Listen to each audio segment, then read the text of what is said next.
Hello everyone, you all are welcome to M institute of commerce. आज हम लोग एक नए चैप्टर के साथ आए हैं अपने इकोनॉमिक्स के, जिसका नाम सेंट्रल बैंक है। तो चलिए वीडियो को स्टार्ट करते हैं। सबसे पहला क्वेश्चन कह रहा है define central bank. Central bank क्या है? Central bank is the apex institution which has given the responsibility of supervising. क्या रिस्पॉन्सिबिलिटी है इसकी? सुपरवाइज करना, managing and controlling the activities of banking system of the country. ठीक है, पूरे bank का जो है पूरा कंट्रोल, जितने भी बैंक्स हैं, कॉमर्शियल बैंक्स हैं, उन सब बैंक्स का पूरा कंट्रोल किसके हाथ में होता है? सेंट्रल बैंक के हाथ में होता है। ये सुपरवाइज करता है पूरे बैंकिंग सिस्टम को, मैनेज करता है और कंट्रोल करता है। ठीक, सारे रूल्स एंड रेगुलेशंस जितने भी बैंक्स हैं उनको फॉलो करने पड़ते हैं सेंट्रल बैंक के। ठीक है, फिर कहता है define monetary policy of the central bank. Monetary policy refers to the measures adopted by the central bank to regulate the supply of money. ठीक है, ये क्या है? मेजर्स हैं कुछ जो क्या करे जाते हैं, अडॉप्ट किए जाते हैं by central bank to regulate the supply of money. क्या? सप्लाई ऑफ मनी को रेगुलेट करने के लिए, and credit in the economy. ठीक है, मॉनेटरी पॉलिसी से वो क्या करता है? मनी की सप्लाई को कंट्रोल में रखता है, रेगुलेट करता है। ठीक है, फिर कहता है what is meant by quantitative methods of credit control. Quantitative methods क्या होते हैं sir? The methods used by the central bank to influence the total volume of credit. क्या है? यहाँ पे टोटल जितना भी क्रेडिट है पूरे देश में, उसके ऊपर असर पड़ता है इससे। ठीक है, सेंट्रल बैंक जो मेथड्स क्वांटिटेटिव मेजर्स लेता है जब, तो उससे total volume of credit in the country जो है उसके ऊपर असर पड़ता है। ठीक है, in the banking system are called quantitative methods of credit control. ठीक है, इस फिर आता है what is bank rate. The bank rate is the rate at which the central bank lends money to the member commercial bank against the approved securities or eligible bill of exchange। क्या कर रहा है? Bank rate एक ऐसा rate है जिसपे central bank क्या करता है? लोन देता है। किसको? जो मेंबर कॉमर्शियल बैंक हैं। ठीक है, सारे कॉमर्शियल बैंक मेंबर हैं। ठीक है, अगेंस्ट द अप्रूव्ड सिक्योरिटीज़, कुछ सिक्योरिटी भी देनी पड़ेगी कॉमर्शियल बैंक को, सेंट्रल बैंक को। ठीक है, और एलिजिबल बिल ऑफ एक्सचेंज या तो उसके पास हो कॉमर्शियल बैंक के पास, तो फिर उसके अगेंस्ट में सेंट्रल बैंक उसको क्या करेगा? लोन देगा। तो फिर वो उसको क्या कहा जाता है? बैंक रेट, जिस रेट पे सेंट्रल बैंक कॉमर्शियल बैंक को लोन दे रहा है। अगला क्वेश्चन कहता है define open market operation. Open market operation refers to the buying and selling of government securities. ठीक है, क्या है? Purchase and sale of government securities. ठीक, by the central bank from to the public and commercial bank. या तो central bank खरीद रहा होगा या बेच रहा होगा। किसको? या पब्लिक को और कमर्शियल बैंक्स को। ठीक है, कमर्शियल बैंक्स और पब्लिक जो होती है वो भरोसा करती है गवर्नमेंट की सिक्योरिटीज़ पे, क्योंकि इसमें पैसा उनका डूबता नहीं है, इसलिए वो लोग ख़रीद भी लेते हैं। और एट द टाइम जब रिक्वायरमेंट होती है तो सेंट्रल बैंक उनसे वापस से वो चीज़ें ख़रीद लेती है। ठीक है, फिर आता है define cash reserve ratio. Cash reserve ratio refers to the minimum percentage of total demand deposit. ठीक है, मिनिमम परसेंटेज है किसका? Total demand deposit and time deposit. Total demand deposit and time deposit to be kept by the commercial bank with the central bank. ठीक है, जो भी total demand deposit है उनका और जितना भी उनका टाइम डिपॉजिट है, उन सबको टोटल करते हैं ये लोग, और उसका कुछ परसेंटेज जो सेंट्रल बैंक डिसाइड करता है उस परसेंटेज को निकालते हैं और वो फंड ले जाके सेंट्रल बैंक के पास जमा कर देते हैं। ठीक है, कैश रिजर्व रेशियो यही होता है। फिर होता है अगला क्वेश्चन आता है, वो कहता है what is statutory liquidity ratio. ये क्या होता है? SLR। तो statutory liquidity ratio refers to the minimum percentage of net demand and time deposit, net demand deposit and net time deposit which commercial banks are required to maintain with themselves. ठीक है, उसमें क्या करेंगे? उन सब का total करेंगे, time deposit का और डिमांड डिपॉजिट का, और उसका कुछ परसेंटेज जो है सेंट्रल बैंक ने डिसाइड किया होगा उतना वो कैलकुलेट करके उसका उतना फंड जो है वो अलग अपने पास रख लेंगे। उसको स्टैट्यूटरी लिक्विडिटी रेशियो कहा जाता है।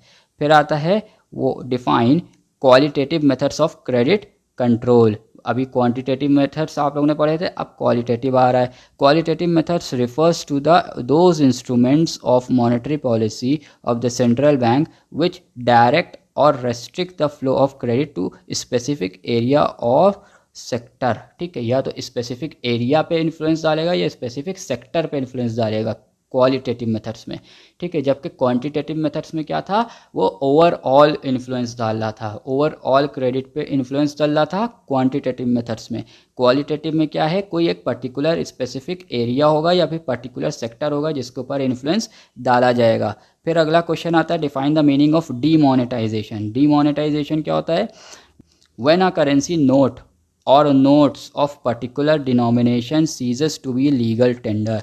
जब कोई भी एक नोट या फिर ग्रुप ऑफ नोट्स जो होते हैं ना, वो लीगल टेंडर नहीं कहलाते जिस दिन से, उसको कहा जाता है डीमोनेटाइजेशन। यानी उनकी अब कोई वैल्यू नहीं है, वो सिर्फ एक कागज़ का टुकड़ा है, उसके अलावा कुछ भी नहीं है। आप लोगों ने डीमोनेटाइजेशन देखा है जो 500 और 1000 के नोट्स के साथ हुआ था डीमोनेटाइजेशन। ठीक है, तो अब वो लीगल टेंडर नहीं है। अब आप वो पुराने वाले 500 के नोट या 1000 के नोट किसी के पास लेके जाएंगे, no one will be going to accept that as a medium of exchange. ठीक है, उसको कोई भी नहीं लेने को तैयार होगा। जबकि आप नया वाला नोट लेके जाएंगे, उसको लेके लोग रख भी लेंगे और उसके बदले में आपको सामान दे भी देंगे। ठीक, डीमोनेटाइजेशन में क्या होता है, लीगल टेंडर उसकी यानी उसकी वैल्यू ख़त्म हो जाती है नोट्स की। ठीक है, The government of India has announced the demonetization of rupees 500 and 1000 notes on 8th of November 2016। ठीक है, ये आप लोग ने देखा होगा कि ये 8 नवंबर को अनाउंसमेंट हुई थी। हमारे मोदी जी आए थे और रात में 8 बजे न्यूज़ चैनल पे, और उन्होंने अनाउंसमेंट की थी कि रात के 12 बजे से 500 और 1000 के नोट्स की लीगल टेंडर ख़त्म हो जाएंगे। ठीक है, यानी वो अब लीगल टेंडर नहीं रहेंगे। ठीक, फिर आता है what is repo rate. Repo rate क्या है, रेपो रेट और repurchase rate is the rate of interest at which RBI lends to commercial bank. ठीक है, यहाँ पे क्या है, रेपो रेट क्या है, एक ऐसा रेट है जिसपे आरबीआई क्या करता है, लेंड करता है किसको, कॉमर्शियल बैंक को, फॉर शॉर्ट पीरियड। ठीक, किस पीरियड के लिए, शॉर्ट पीरियड के लिए, against government bond.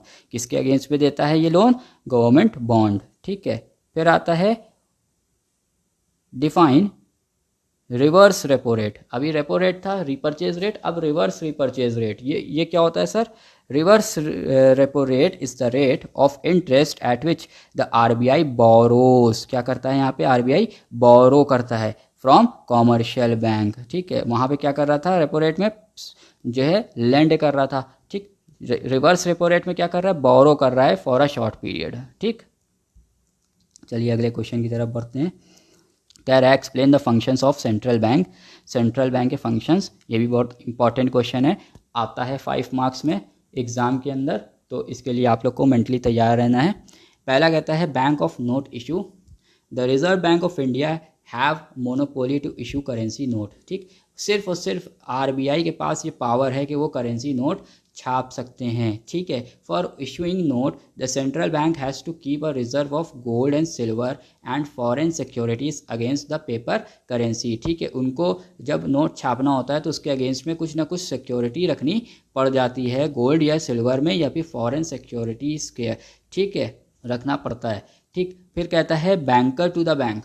Central bank क्या है, बैंकों का बैंक है। The central bank is the bank for all commercial bank. जितने भी कॉमर्शियल बैंक हैं उन सबका बैंक कौन है, सेंट्रल बैंक। ठीक, every commercial bank has to keep some amount of their deposits with the central bank as a cash reserve ratio. ठीक है, हर एक कॉमर्शियल बैंक को क्या करना पड़ता है, कैश रिजर्व रेशियो मेंटेन करना पड़ता है सेंट्रल बैंक के साथ। The bank also give short term loans and discounts bills of commercial bank regarding business rate of interest etc। ये सारे काम सेंट्रल बैंक जो है कॉमर्शियल बैंक के साथ करता है। फिर आता है अगला point, custodian of foreign exchange reserve. ठीक है, तो सेंट्रल बैंक क्या है, custodian of foreign exchange reserve in order to maintain and promote country's foreign trade and to encourage foreign investment. ठीक है, दोनों चीज़ों के लिए, foreign trade and foreign investment को एनकरेज करने के लिए central bank makes every effort to maintain a stable exchange rate. ठीक है, एक स्टेबल एक्सचेंज रेट को मेंटेन करने की पूरी कोशिश करता है कि एक्सचेंज रेट मेंटेन रहे, वो ज़्यादा बढ़े ना। ठीक है, तो एक्सचेंज रेट क्या होता है? एक्सचेंज रेट यहाँ पे मतलब है कि हमारी करेंसी के बदले में दूसरी करेंसी को हम एक्सचेंज करेंगे तो कितने रुपए में एक्सचेंज होएगी, वो होता है एक्सचेंज रेट। जैसे आप कहिए कि डॉलर है, ठीक है, तो $1 के बदले में हमारी करेंसी कितनी हमको देनी पड़ जाएगी, तो एक्सचेंज रेट ये यहाँ पे ये डिसाइड होता है। ठीक, फिर अगला पॉइंट कहता है controller of credit. The most important function of central bank is to control the credit creation by commercial bank. आपको पता है जो है अभी कॉमर्शियल बैंक में आपने पढ़ा है कि क्रेडिट कौन क्रिएट करता है? कॉमर्शियल बैंक क्रिएट करते हैं। तो उनको कंट्रोल कौन करेगा, उनके क्रेडिट क्रिएशन को?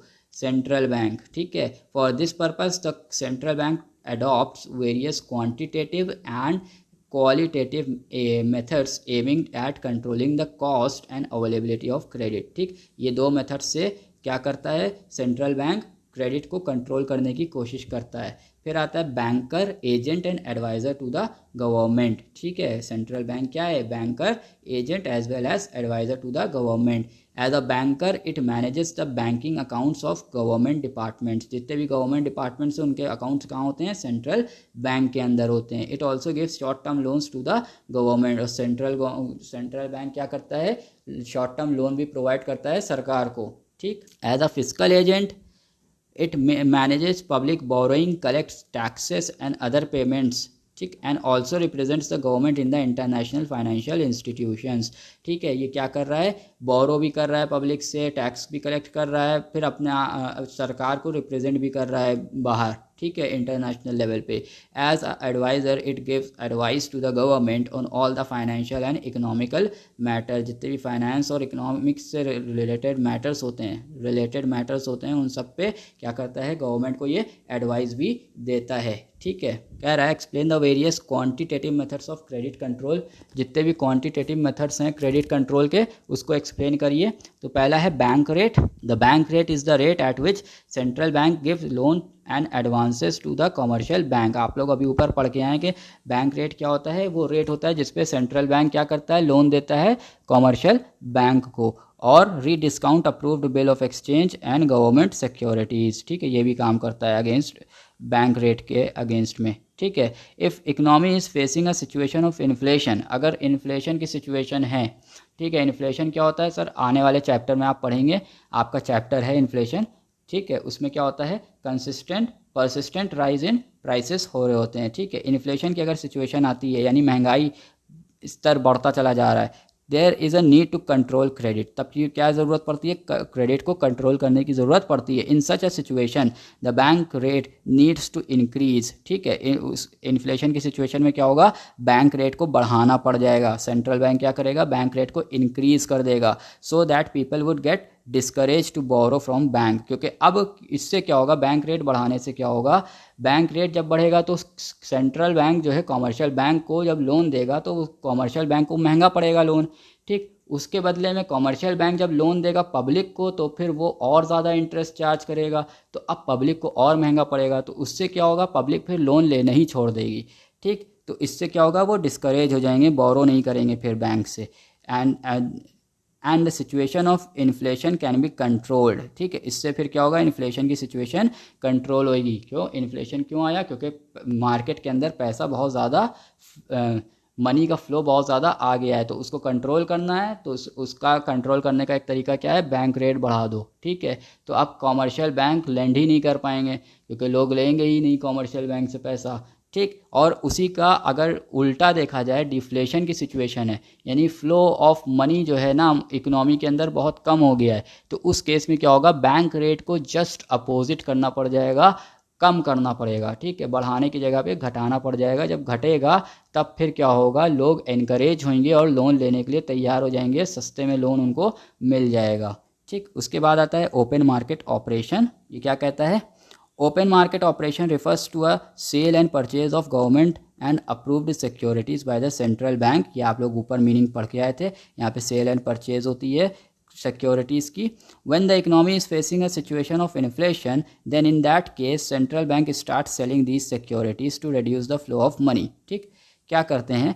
जैसे ही इन्फ्लेशन आया यानी पैसे का फ्लो बहुत ज़्यादा आ गया है, ठीक। तो सेंट्रल बैंक क्या करता है, गवर्नमेंट सिक्योरिटीज़ और जितने भी तरीके की गवर्नमेंट सिक्योरिटीज़ है उनको मार्केट में बेचना शुरू कर देता है। ठीक है, इससे क्या होता है, लोग खरीदना शुरू करते हैं, जब खरीदते हैं तो पैसा सेंट्रल बैंक को वो दे देते हैं, तो इससे क्या होता है, फ्लो ऑफ मनी क्या हुआ, कंट्रोल में आने लगा। ठीक, in the economy and their by controlling inflation, इससे क्या हुआ, इन्फ्लेशन थोड़ा बहुत कंट्रोल हो गया। If the situation of deflation is face by the economy then central bank start purchasing दो सिक्योरिटीज़। ठीक, क्या करते हैं फिर डिफ्लेशन की सिचुएशन में परचेज करना शुरू कर देते हैं, उससे क्या होता है, फ्लो ऑफ मनी मार्केट में आ जाता है। फिर अगला पॉइंट है cash reserve ratio.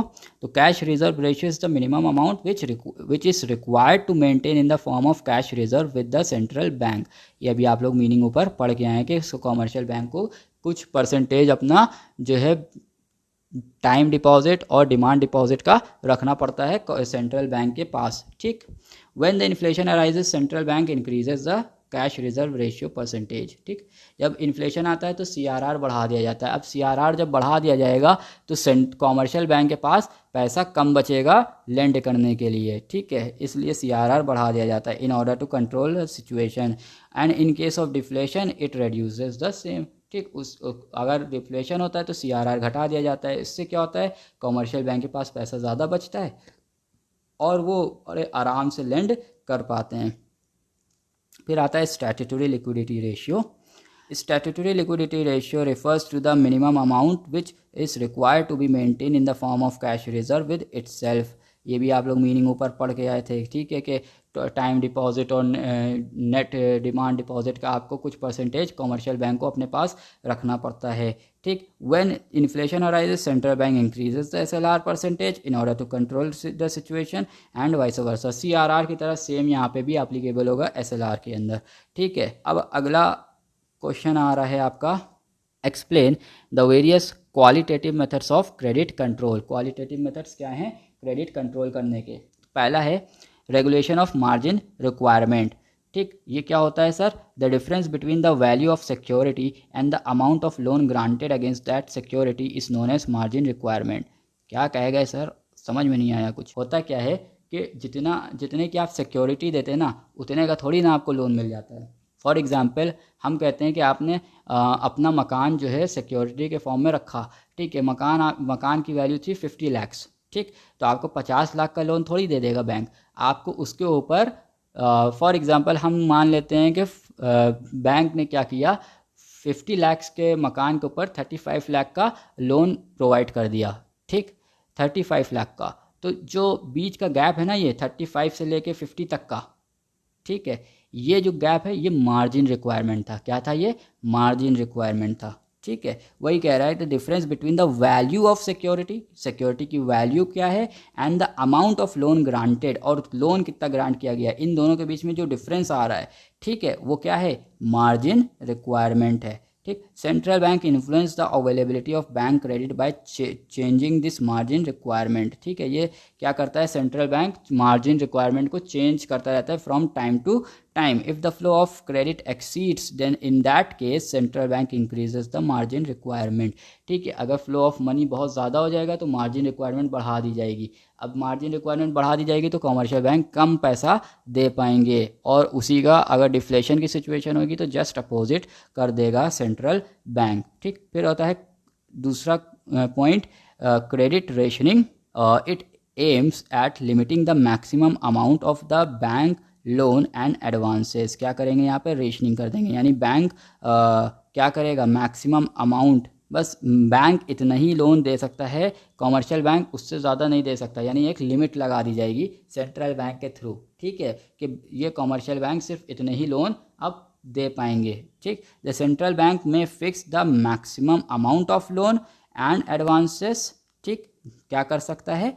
Maximum amount of loan and advances की लिमिट लगा सकता है, which can be given by the commercial bank, और central bank may fix the maximum ratio of loan and advances of commercial bank to its total deposits. दो तरीके से limit लगाएगा, या तो वो एक लिमिट रख देगा कि इतना ही लोन दे सकता है, या फिर एक रेशियो डिसाइड कर देगा कि जितना भी डिपॉजिट आया है तुम्हारे पास उसका इतना जो है परसेंटेज ही तुम लोन के फॉर्म में दे पाओगे। ठीक है, दो तरीके से ये क्रेडिट रेशनिंग करता है। फिर आता है मॉरल सुएशन।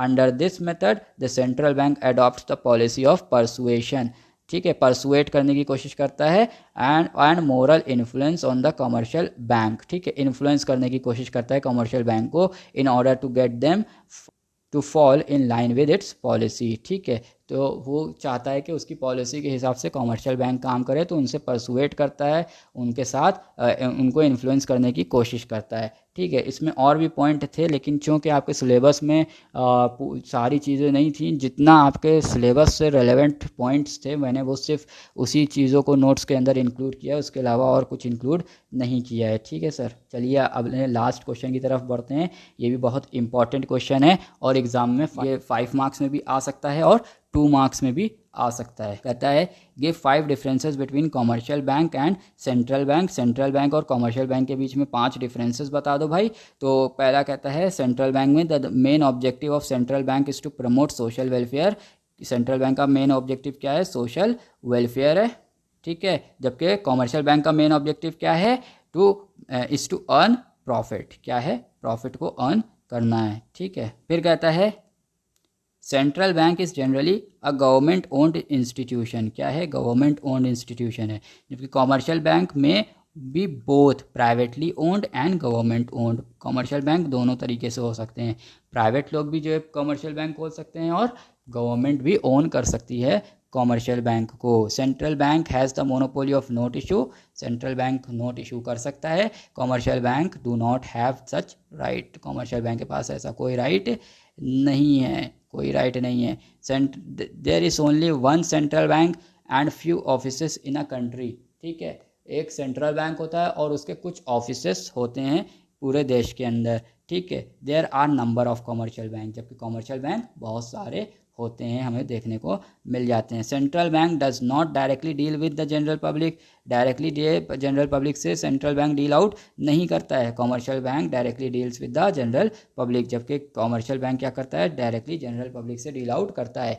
ये MCQ में आ जाता है कंफ्यूज करने के लिए, ठीक है, कि central bank directly deals with the public और नॉट, ठीक। तो इस चीज़ का याद रखिएगा कि central bank never directly deal with the general public, ठीक है।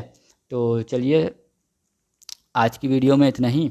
आई होप कि आपको कॉन्सेप्ट्स क्लियर हुए होंगे और वीडियो पसंद आई होगी, ठीक है। तो वीडियो को लाइक करिएगा, चैनल सब्सक्राइब कीजिएगा, क्योंकि यही मेरे लिए मोटिवेटिंग फैक्टर है जिसकी वजह से मैं आगे वीडियो बनाता जा रहा हूँ आप लोग के लिए और आप लोग की मुश्किल को आसान करता जा रहा हूँ, आसान से आसान लैंग्वेज में समझाने की कोशिश कर रहा हूँ, ठीक है। और अपने फ्रेंड्स के साथ ज़रूर इस वीडियो को शेयर करिएगा ताकि उनको भी ये सारी चीज़ें आसानी से समझ में आ जाएँ और उनका भी बेनिफिट हो सके।